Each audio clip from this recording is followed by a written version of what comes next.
Well, good afternoon, everybody. It's cooled down to 82 degrees. That's very nice. We had a few little sprinkles around the area, but boy, did we miss a big one. We're going to show you what I'm talking about. We haven't had the report on the high temperature in just yet, but of course it went dramatically down. In fact, the heat index went from 105 to about 85 in an hour when we got that nice north wind blew in as the storm collapsed over the region. So we have had quite a bit of weather. I mean, there we are. There you see the line of storms. And watch this very carefully. We'll do it one more time. It comes down, Cuero gets some rain, and then it just dies right at the Victoria County line. So we didn't get much of that, but that's okay. We didn't need the heavy weather. This line of storms that rolled through Houston this afternoon began in Dallas last night. And at about midnight, boy, they were already having trouble. I'm going to go through that piece by piece. But again, the big dome of high pressure that is slowly working its way up has actually backed down a little bit.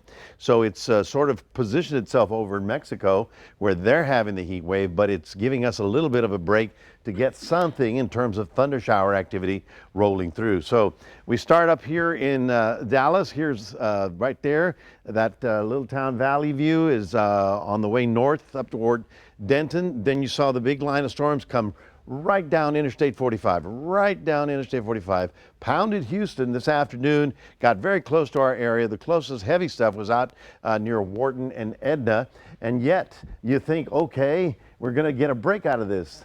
Not necessarily. Here's the latest radar picture. You can see right there at 5:20.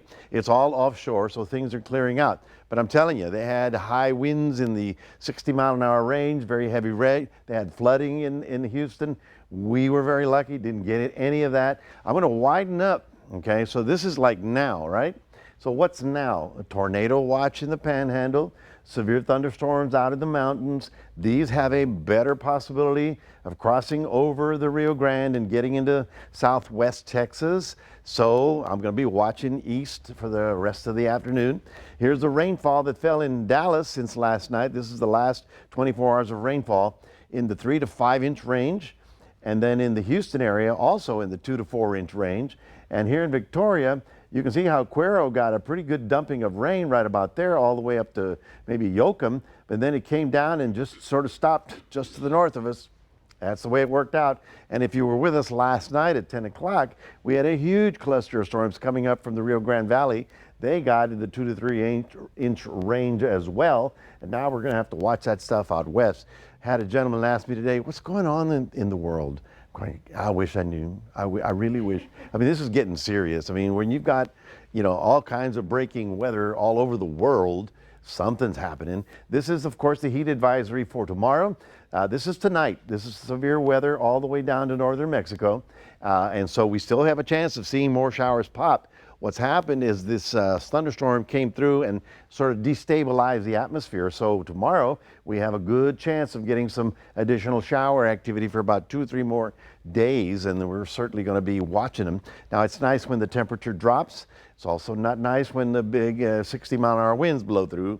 So that's part of the deal here. So scattered storms possible tomorrow night, rather tomorrow morning, and then a little bit of a break. But then in the afternoon, more storms that we'll have to watch. And then again in Cuero, we also have the isolated thunderstorms possible. So if you're out working and you see something ugly moving around, big dark clouds, seek some shelter and do yourself a favor. Isolated storms are possible Wednesday, Thursday, Friday, and decreasing by the time we get to the weekend. That is your 7-day forecast, reminding everybody we do have a QR code. Love for you to scan that. Put Crossroads today on